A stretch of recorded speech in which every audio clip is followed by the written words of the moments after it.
For this problem, we're going to use our graphing utility to determine the local maxima and local minima of a function. Then we'll use those values to determine where the function is increasing or decreasing. We're going to be graphing the function f of x equals negative x to the fourth power plus 2x cubed plus 4x squared minus 2. We're going to graph on the interval negative 5 to 5. We're going to approximate local maxima and local minima and then determine where the function is increasing and where it's decreasing. To do this, we're going to enter our function in for y1 in our graphing calculator. So we'll go to our y equal to screen, clear out anything that might be in there. In y1, we're going to enter negative, make sure we use the negative key there, negative x to the fourth power plus 2x to the third power plus 4x squared minus 2. We'd like to graph that, take a look at what it looks like. We'll start with our standard window, just to give us a reference point. We know that we're only looking on the interval negative 5 to 5, that's for the x's. So we'll go to our window settings, and we're going to have to change that. We also want to see that our graph kind of barely misses the top of the graph. Our window settings barely miss the top. So we need to adjust our y max as well.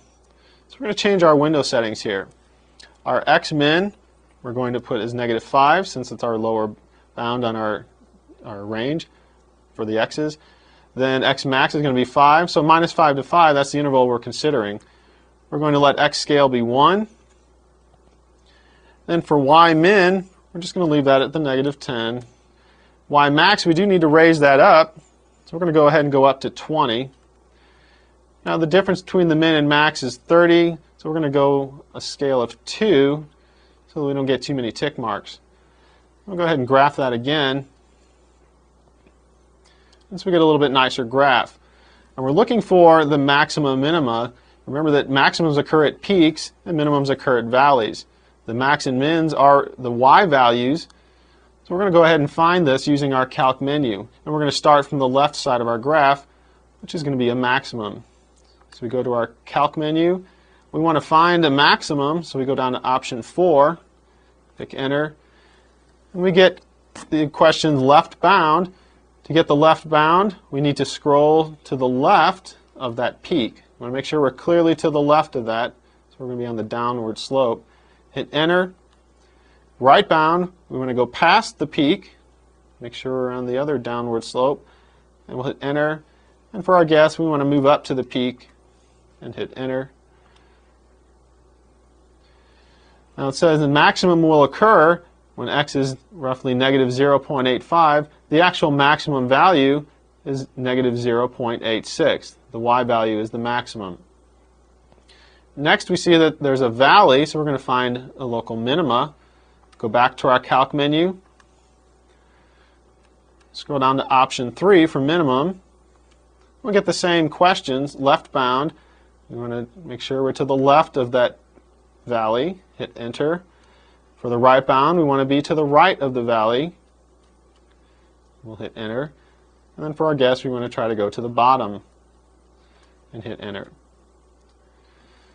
Here it says that the minimum will occur when x is 0, and the actual minimum value is y equals negative 2. Lastly, we need to find another maximum. So we go back to our calc menu, scroll down to number 4. We'll get our same questions, left bound, so we're going to go up a little bit here, but we want to be to the left of the peak. So we'll mark that point, move to the right side for our right bound. And then for our guess, we go to the peak. And so here we see that this maximum will occur when x is roughly 2.35, and the actual maximum value will be about 15.55. So here we're going to summarize the information we found from our calculator. We've got our function. We found that there was a local maximum at x equal to negative 0.85, and that maximum value was roughly negative 0.86. We found another maximum at x equal to 2.35. The maximum value was roughly 15.55. We also found a local minimum that occurred when x was 0, and the minimum value was -2.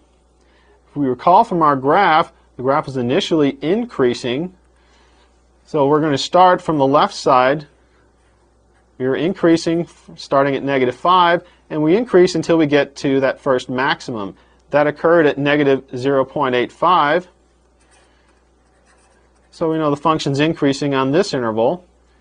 Once we hit the maximum, the function started to decrease, so we're decreasing from -0.85, and we decrease until we hit the minimum. The minimum occurred at 0, and so we're decreasing on this interval.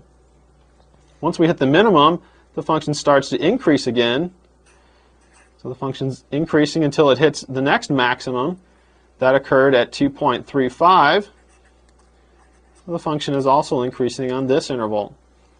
Once we hit that maximum, the function started to decrease. And it continued to decrease until the end of our bound, which was at +5. So we have two intervals where the function was increasing and two intervals where the function was decreasing.